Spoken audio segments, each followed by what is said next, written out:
ইতিহাসের চাকা কি বৃত্তাকার?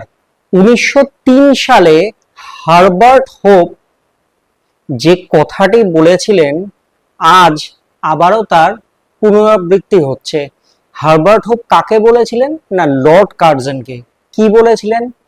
না, বাংলার বুকে যদি যারা ব্রিটিশ সরকারের বিরুদ্ধে আন্দোলন করছে, যারা ব্রিটিশ সরকারের বিরুদ্ধে আহ আহ, ভয়ঙ্কর রকমের একটা প্রতিরোধ গড়ে তুলছে, তারা যদি একত্রিত হয়ে লড়াই করে তাহলে বাংলাকে হারানো কার্যত অসম্ভব। আর তাই 1905 সালে সেই হারবার্ট হোপ এবং লর্ড কার্জন মিলে ঠিক করেন যে বাংলাকে ভাগ করতে হবে। প্রথমটায় সেখানে ভয়ঙ্কর রকমের বাদ সাধে আবার সেই বাঙালিরাই, ভেস্তে যায় তাদের সেই প্ল্যান। তারপর রক্তক্ষয়ী আন্দোলনের পর 1947 সালের 15ই আগস্ট ভারত স্বাধীন হয়। স্বাধীন ভারতে প্রথম যে নির্বাচন হয় সেটা হয় 1952 সালে। কিন্তু তার আগে বেশ কয়েকটি ঘটনা ঘটে গিয়েছিল এই ভারতবর্ষের বুকে, বিশেষ করে এই বাংলার বুকে। যেই ঘটনাগুলো ছিল স্বাধীন ভারতের আনন্দের বা ভারতীয় ভূখণ্ডে যে স্বাধীনতা এসেছিল, সেই স্বাধীনতার আনন্দকে রীতিমতন মাটি করে দেওয়ার জোগাড়। কি হয়েছিল সেই সময়? না, ভারতবর্ষ যখন স্বাধীন হয় তখন র্যাডক্লিফ লাইন টানা হয় এই বাংলার বুকে। সেই র্যাডক্লিফ লাইন টানার ফলে যেটা হয়েছিল, এই বাংলাকে তার আগে যেটা 1905 সালে যে সিদ্ধান্ত নেওয়া হয়েছিল, সেই 5 সালে সিদ্ধান্ত ভেস্তে যাওয়ার পর সেই সময় অর্থাৎ 1947 সালে বাংলা ভাগ করা সম্ভব হয় ব্রিটিশদের পক্ষে। শেষ মুহূর্তে তারা চলে যাওয়ার সময় বাংলাকে তারা ভাগ করে দিয়ে যায়। ইস্ট পাকিস্তান, যেটা বর্তমানে বাংলাদেশ, সেটা পশ্চিম পাকিস্তান অর্থাৎ বর্তমানে যে পাকিস্তান তার সঙ্গে জুড়ে যায় এবং সেখানে রাজত্ব বা সেখানে যে শাসনভার হাতে পায় সেটা পাকিস্তান সরকার পায় এবং শুরু হয় সেখানে অকথ্য অত্যাচার। সেই অত্যাচারের ফলে সেখান থেকে বহু উদ্বাস্তু মানুষ ভারতবর্ষে চলে আসে, বিশেষ করে এই বাংলার মাটিতে চলে আসে। তারা সেখানে অত্যাচারের শিকার হন নানানভাবে। তারা তাদের ভিটে মাটি ছেড়ে তারা তাদের যে ধর্মাচরণ ছিল সেই ধর্মাচরণের বলি হয়ে তারা সেখান থেকে ভারতের মাটিতে এসে হাজির হয় এবং সেই যে উদ্বাস্তু, সেই উদ্বাস্তুর সংখ্যা প্রথমে 1951 সালে ছিল 26 লক্ষ এবং 1952 সালে সেই সংখ্যা বেড়ে দাঁড়ায় 27 লক্ষ। নমস্কার, আমি অনিরুদ্ধ। যেমনটা বলছিলাম, এই যে 27 লক্ষ উদ্বাস্তু, এই উদ্বাস্তু কারা প্রথমে আগে সেটা আমরা জেনে নিতে পারি। যে যে ইউনাইটেড নেশনস রয়েছে তার যে ব্যাখ্যা বা তার যে বিভিন্ন লেখালেখি রয়েছে তাতে বলা হয়েছে যে সমস্ত মানুষেরা তাদের মূল ভূখণ্ডে অত্যাচারের শিকার হয়েছেন কোন কোন গ্রাউন্ডে, না ধর্মীয় কারণে যদি অত্যাচারের শিকার হন, তারা যদি তাদের ভিটে মাটি ছাড়া হয়ে যান এবং তারপরে তারা অন্য কোনো দেশে গিয়ে যদি আশ্রয় নেন, তাদেরকে উদ্বাস্তু বলা হয়। বাংলার মাটিতেও সেই সময় অর্থাৎ 1950-51 এই সময়কালে প্রায় 26 লক্ষ এবং 1952 সালে যখন মানে প্রথম নির্বাচন হচ্ছে বাংলার মাটিতে, তখন সেই সংখ্যাটা দাঁড়ায় 27 লক্ষ। এই 27 লক্ষ উদ্বাস্তুর কথা কেন বলা হচ্ছে সংখ্যাটা মাথায় রাখবেন, শেষে গিয়ে এই 27 লক্ষই কিন্তু আসল কাউন্ট। তাই প্রথম থেকে এই ভিডিওটা যে আপনারা শুনছেন, এই যে 27 লক্ষ উদ্বাস্তুর কথা বলা হচ্ছে, কোথাও গিয়ে সেই 27 লক্ষ 2026 সালে এসেও সমানভাবে কিন্তু তার গুরুত্ব রয়েছে। কোথায় গুরুত্ব রয়েছে, কিভাবে গুরুত্ব রয়েছে সেই বিষয়ে আমরা জানবো। বর্তমানে পশ্চিমবঙ্গে সব থেকে বড় যে প্রসঙ্গ উঠে আসছে বা যে প্রসঙ্গ নিয়ে সবাইকার চিন্তা ভাবনা, ধ্যান জ্ঞান সমস্ত কিছু, তা হলো বিধানসভা নির্বাচন। অর্থাৎ 2026 সালে বিধানসভা নির্বাচন ঘোষণা হয়েছে। প্রথম পর্বের যে ভোট গ্রহণ সেই ডেটও ক্রমশ এগিয়ে আসছে, কিন্তু তার আগে পশ্চিমবঙ্গের বুকে গত বছর থেকে অর্থাৎ 2025 সালের শেষ ভাগে গিয়ে এসআইআর প্রক্রিয়া শুরু করেছে নির্বাচন কমিশন। সেখানে যে ভোটার তালিকা রয়েছে সেই ভোটার তালিকাতে নিবিড় সংশোধন করা হচ্ছে। এই সংশোধনের মাধ্যমে কি করা হবে না, অ্যাকর্ডিং টু এই ইলেকশন কমিশন এবং কেন্দ্রীয় সরকার, যে বাংলার বুকে যে সমস্ত অবৈধ ভোটাররা রয়েছেন, যারা কিনা অনুপ্রবেশকারী বলে চিহ্নিত করা যায়, যারা বাংলাদেশের থেকে এসে ভারতের বুকে দীর্ঘ বছর ধরে বসবাস করছেন এবং যাদের বৈধ কোনো কাগজপত্র নেই, সেই সমস্ত মানুষকে চিহ্নিত করে যদি তারা ভুয়োভাবে ভোট দিচ্ছেন ভারতের মাটিতে থেকে, তাদেরকে চিহ্নিত করে তাদের নাম ডিলিট করে তাদেরকে আবার ডিপোর্ট করা হবে, এমনটাই ঘোষণা করা হয়েছে। অর্থাৎ তারা আবার উদ্বাস্তু হয়ে যাবেন। সংখ্যাটা কত যারা বাদ পড়েছেন, যাদেরকে এই তালিকায় ফেলা হয়েছে এসআইআর এর মাধ্যমে? 27 লক্ষ। আবারও সংখ্যাটা মাথায় রাখবেন। 1952 সাল ভারতের বুকে প্রথম নির্বাচন, সেখানে বাংলার বুকে যে উদ্বাস্তু সংখ্যা সেটা ছিল 27 লক্ষ। 2026 সাল নির্বাচন হচ্ছে বাংলার বুকে বিধানসভা নির্বাচন, উদ্বাস্তু বা এই যারা ডিলিটেড ভোটার তাদের সংখ্যা 27 লক্ষ। কোথায় যাবেন তারা না, 1952 সালের পরে বাংলার বুকে একাধিক ক্যাম্প তৈরি হয়, কখনো তা কুপার্স ক্যাম্প নামে পরিচিত, কখনো মরিচঝাপি, এই ধরনের বিভিন্ন ক্যাম্প তৈরি হয়, যে ক্যাম্পগুলোতে এই উদ্বাস্তুদের রাখার ব্যবস্থা হয়। কারণ তাদের দেশ কাল পাত্র কোনোটাই সঠিকভাবে কোনো তথ্য কারো কাছেই ছিল না, তাই তারা উদ্বাস্তু, অর্থাৎ তাদের যে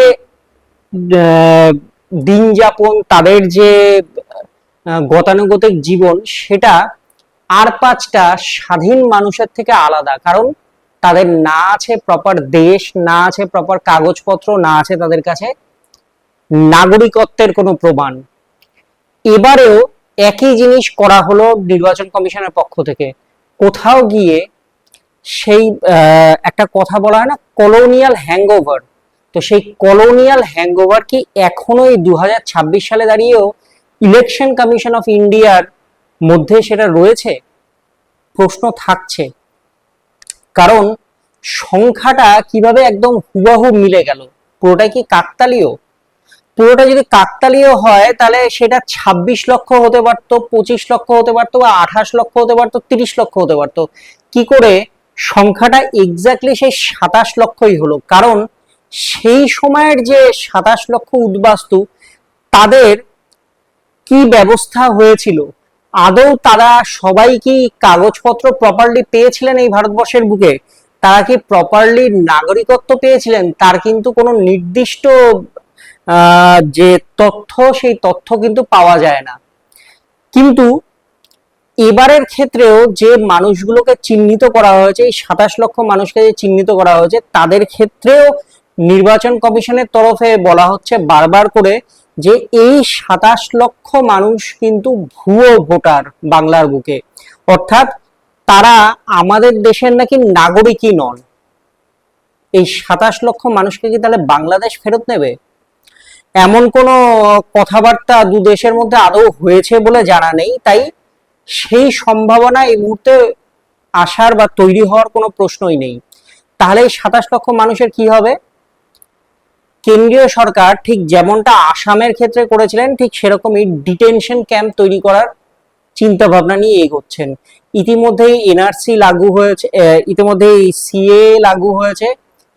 অনেকেই মনে করছেন যে ভোট মিটলে পরে 2027 সালে যে জনগণনা রয়েছে, সেই জনগণনার নিরিখে বাংলার বুকে কি হবে না, ডিটেনশন ক্যাম্প তৈরি হবে, কারণ সেখানে এনআরসি লাগু হবে। এবং এই এনআরসি লাগু হওয়ার ফলে যেটা হবে যে এই মানুষগুলো তাদেরকে ডিটেনশন ক্যাম্পে পাঠানো হবে, কারণ তারা আদৌ এ দেশে থাকতে পারবেন কিনা, তাদের কি অবস্থা হবে এ দেশের মাটিতে থাকলে পরে, তারা কি নিজেদের নাগরিকত্ব হারাতে পারেন, বা তাদের কাছে যে সমস্ত কাগজপত্র রয়েছে সেই সমস্ত কাগজপত্র তাদের কি অবৈধ হয়ে যাবে, সেই প্রশ্ন কিন্তু উঠছে বারবার করে, সেই প্রশ্ন কিন্তু থাকছে। তাহলে এই 27 লক্ষ মানুষের, যেমনটা বলছিলাম যে 27 লক্ষ মানুষের ভবিষ্যৎ কিন্তু অন্ধকারে যেতেই পারে। এবার এই প্রসঙ্গে আসি একটা অন্য গল্পে। সালটা 1757, বাংলার বুকে তখন ব্রিটিশ ইস্ট ইন্ডিয়া কোম্পানি তারা এসেছে এবং তারা ব্যবসার নামে ক্রমশ বাংলা দখল করার একটা প্রচেষ্টা করছে।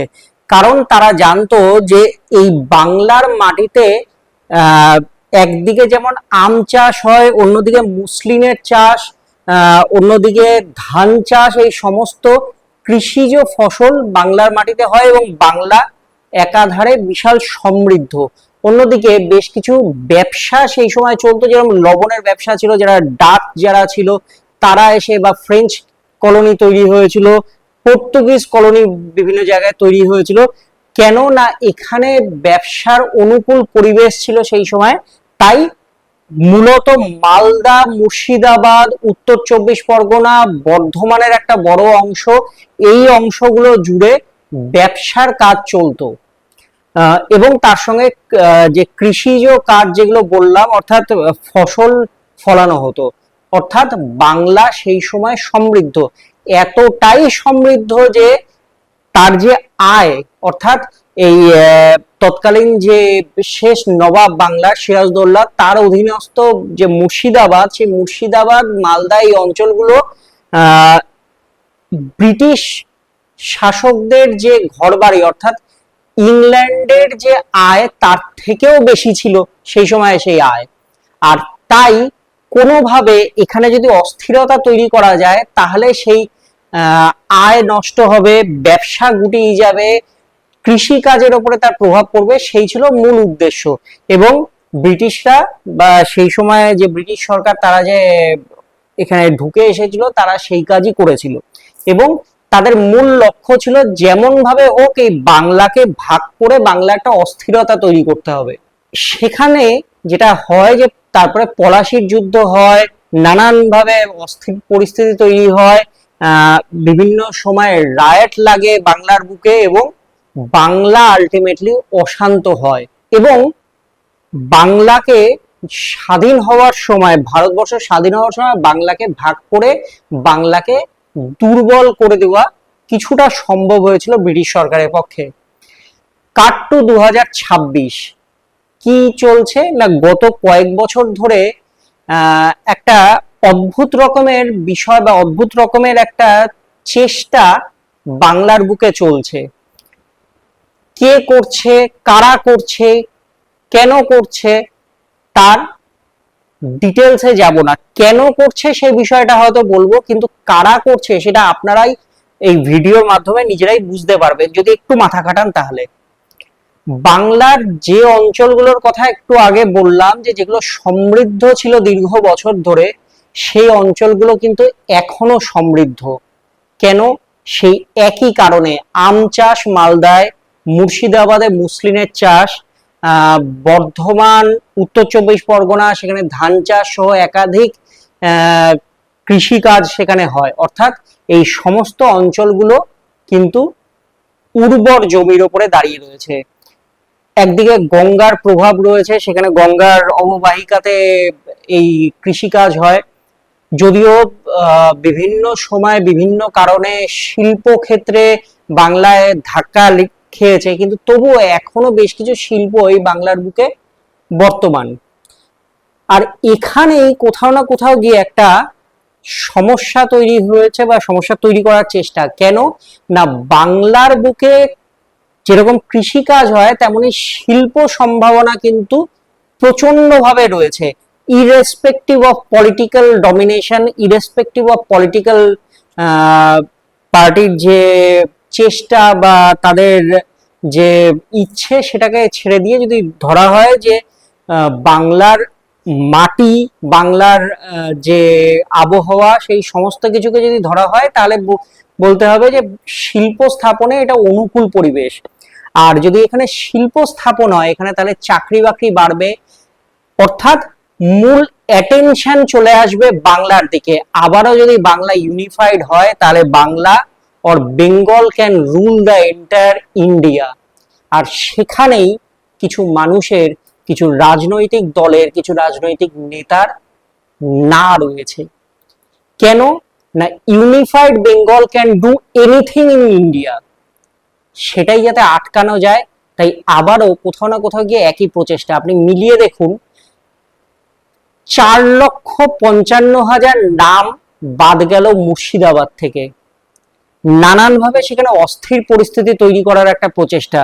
একই রকম ভাবে মালদাতেও একই ঘটনা, একই রকম ভাবে উত্তর 24 পরগনাতেও একই ঘটনা, এবং একই রকম ভাবে বর্ধমানেও একই ঘটনা ঘটানো হয়েছে। তার কারণ এই অঞ্চলগুলো যেগুলো শিল্প সম্ভাবনাময়, এই অঞ্চলগুলোকে অস্থির করে রাখা প্রয়োজন। এবং অস্থির করে রাখার ফলেই যেটা হবে যে এই অঞ্চলগুলোতে আর শিল্প আসবে না, বিনিয়োগ হবে না, এবং এই বিনিয়োগ না হওয়ার ফলে সেখানে কি হবে না, বাংলা সেই পিছিয়ে পড়া রাজ্যগুলোর মধ্যেই থাকবে। কোথাও গিয়ে এই বার্তাটা গোটা দেশ জুড়ে এবং দেশের বাইরে ফলাও করে বলা সম্ভব হবে যে বাংলায় রাজনৈতিক অস্থিরতা রয়েছে, বাংলায় নানানভাবে অস্থিরতা রয়েছে, এখানে রায়ট লাগে, আর সেই কারণেই এখানে শিল্পের বদলে শ্মশান ভূমি তৈরি হয়ে গেছে। ইকুয়েশনটা মিলে যাচ্ছে কোথাও গিয়ে। তাই 27 লক্ষ নাম বাদ, সেই সময়ও যাতে জোটবদ্ধ না হতে পারে বাংলা, তাই জন্য এই গল্প তৈরি হয়েছিল। আবারও এই বাংলার বুকে বাংলাকে ভেঙে ফেলার একটা চেষ্টা আমরা লক্ষ্য করছি দিল্লি বা উত্তর ভারতের লবির তরফে। আলটিমেটলি যেটা হচ্ছে যে বাংলা কিন্তু এই সবকিছুর মাঝখানে পড়ে জাতাকলের একটা প্রেসারের মধ্যে পড়েছে। ক্ষতি হচ্ছে বাংলার। আপনিও তো বাঙালি, এই বাংলার যে এত বড় ক্ষতি, সেই ক্ষতিকে আপনি কি হতে দেবেন? বা কোনোভাবে এই ক্ষতি কি আপনি চান যে বাংলার বুকে হোক? তাহলে তো আমরা সেই বাঙালিরা আবারও সে পিছিয়েই পড়ব। কমেন্ট করে জানান আমাদের আপনারা কি ভাবছেন। ফলো করুন আমাদের দি এজ ডিজিটাল পেজটিকে। ভালো থাকুন।